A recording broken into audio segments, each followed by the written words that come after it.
வணக்கம். இரவு நேர பிரதான செய்திகளின் ஊடாக நர்மதா சிறையில் முதலில் தலைப்புச் செய்திகள். யாழில் படகு விபத்து, நீரில் மூழ்கிய பலர், மீட்பு நடவடிக்கை தீவிரம்.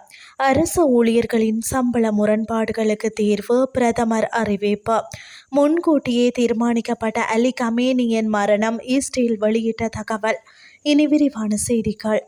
யாழ்ப்பாணத்தில் இருந்த பாலைதீவுக்கு பக்தர்களை ஏற்றி சென்ற படகு விபத்துக்குள்ளானதில் 2 உயிரிழந்த நிலையில் அவர்களின் சடலம் யாழ் போதனா வைத்தியசாலையில் ஒப்படைக்கப்பட்டுள்ளது. குருநகர் பகுதியைச் சேர்ந்த 80 வயதான எம் ஜோசப் மற்றும் 57 வயதான பிரான்சிஸ் ஆகியோரே இவ்வாறு உயிரிழந்துள்ளனர். இதேவேளை 13 வயது சிறுவன், 4 பெண்கள், 8 ஆண்கள் என 13 பேர் வைத்தியசாலையில் அனுமதிக்கப்பட்டுள்ள நிலையில் அவர்களில் ஒரு ஆணும் 2 பெண்களும் ஆபத்தான நிலையில் சிகிச்சை பெற்று வருகின்றனர்.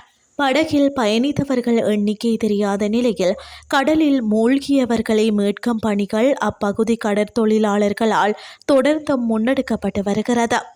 குருநகர் இறங்குதுறையில் இருந்து பாலைதீவு புனித அந்தோணியர் ஆலயத்திற்கு புறப்பட்ட படகு நீரில் மூழ்கி விபத்துக்குள்ளாகியுள்ளது. குறித்த படகில் இருந்த முதியவர்கள், சிறுவர்கள், பெண்கள் என பலர் நீரில் மூழ்கியுள்ளதாக தெரிவிக்கப்படுகின்றது.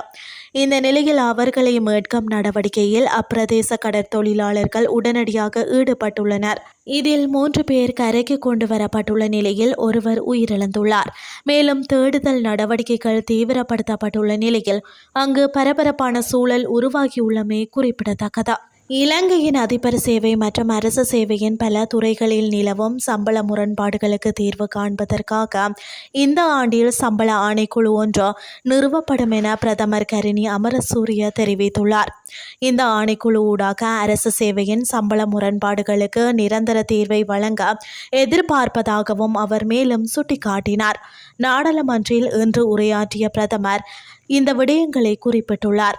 அங்கு மேலும் கருத்து தெரிவித்த பிரதமர், அதிபர் சேவையில் உள்ள சம்பள முரண்பாடுகள் குறித்து அதிபர் சங்கங்கள் மற்றும் அதிபர்களுடன் நாம் நீண்ட கலந்துரையாடல்களை நடத்தியுள்ளோம்.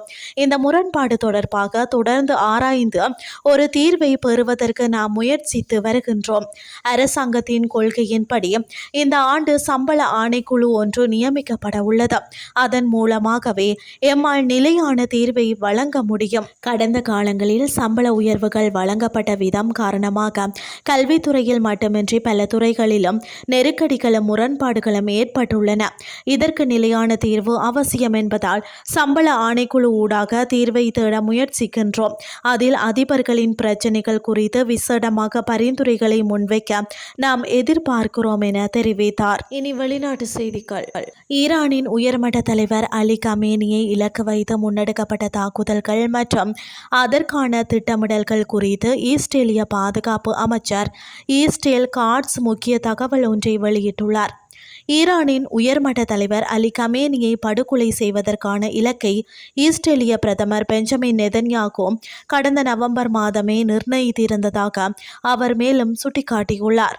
இது குறித்து அவர் மேலும் தெரிவிக்கையில், அலி கமேனியை கொலை செய்வதற்கான இராணுவ நடவடிக்கைகள் ஆரம்பத்தில் 2026ஆம் ஆண்டின் நடுப்பகுதியில் ஜூன் மாதம் அளவில் முன்னெடுக்கவே திட்டமிடப்பட்டிருந்தது. எனினும் ஈரானுக்குள் வெடித்த மக்கள் போராட்டங்கள் மற்றும் உள்நாட்டு அமைதியின்மை காரணமாக இந்த திட்டம் முன்கூட்டியே நடைமுறைப்படுத்தப்பட்டுள்ளது.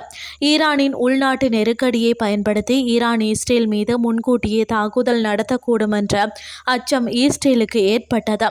இதன் காரணமாக 2026 ஜூன் மாதம் நடைபெறவிருந்த நடவடிக்கை இந்த ஆண்டு ஜனவரி மற்றும் பிப்ரவரி மாதங்களுக்கு இடையில் முன்னெடுக்கப்பட்டது என தெரிவித்துள்ளார். இத்துடன் செய்திகள் யாவும் நிறைவடைகின்றது. அடுத்து காலை 8:30க்கு எதிர்பாருங்கள். நன்றி.